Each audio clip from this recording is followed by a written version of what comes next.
Dollar की ऊंची उड़ान और करेंसी की डिवैल्यूएशन से तंग आकर जिम्बाब्वे ने अपना गोल्ड कॉइन जारी कर दिया है और अब ये जिम्बाब्वे के सेंट्रल बैंक से फरोख्त के लिए मौजूद है। 22 कैरेट के सोने के सिक्के के बारे में जिम्बाब्वे की हुकूमत का कहना है कि मुल्क की आवाम गोल्ड कॉइन की सूरत में अपनी बचत को मुकम्मल महफूज रख सकते हैं और साथ ही इन्फ्लेशन का मुकाबला भी बेहतर तौर पर कर सकते हैं, जो पिछले माह जून में 191% तक पहुंच गई थी। जिम्बाब्वे सेंट्रल बैंक के गवर्नर का कहना है कि महंगाई और खराब हालात का मुकाबला करने के लिए गोल्ड कॉइन से बेहतर और कोई प्रोडक्ट नहीं हो सकता। उन्होंने कहा कि इससे हमारी आवाम की इज्जत में इजाफा होगा और करेंसी की कदर खोने का खौफ कम से कम होता जाएगा। इसलिए हमने ये गोल्ड कॉइन मुतारिफ करवाया है ताकि लोग अपनी सेविंग्स खालिस सोने की सूरत में कर सकें।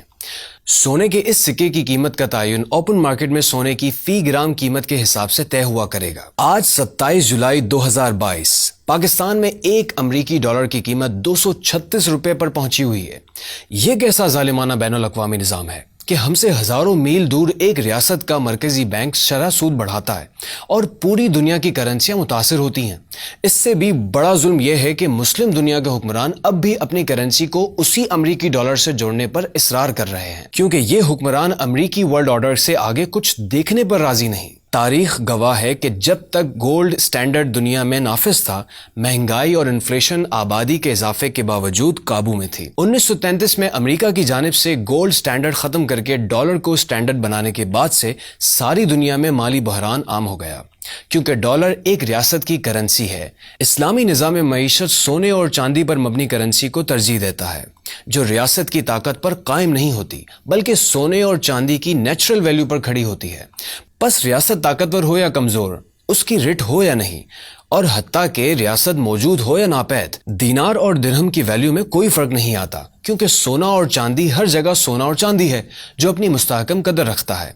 सोने और चांदी पर मबनी करेंसी रियासतों को फिस्कल डिसिप्लिन पर मजबूर करती है, इन्फ्लेशन का खात्मा करती है, किसी भी रियासत की कागज पर छापी हुई करेंसी की इजारादारी का खात्मा करती है और कीमतों में इस्तेहकाम के साथ साथ माली बहरानों को जड़ से उखाड़ फेंकती है। मुस्लिम दुनिया में करेंसी को सोने और चांदी पर मुंतकिल करने के लिए सोना और चांदी वाफिर मिकदार में मौजूद है। सवाल यह है कि क्या पाकिस्तान और दीगर इस्लामी ममालिक अपनी आवाम को इज्जत देने और IMF, वर्ल्ड बैंक और दीगर ममालिक के शिकंजे से निकालने के लिए अपना गोल्ड कॉइन नहीं बना सकती? क्या अब वक्त नहीं आ चुका है कि मुल्की वसाइल को अवाम की बेहतरी के लिए इस्तेमाल किया जाए और अक़वाम आलम की गुलामी का पट्टा अपने गले से निकाल फेंका जाए?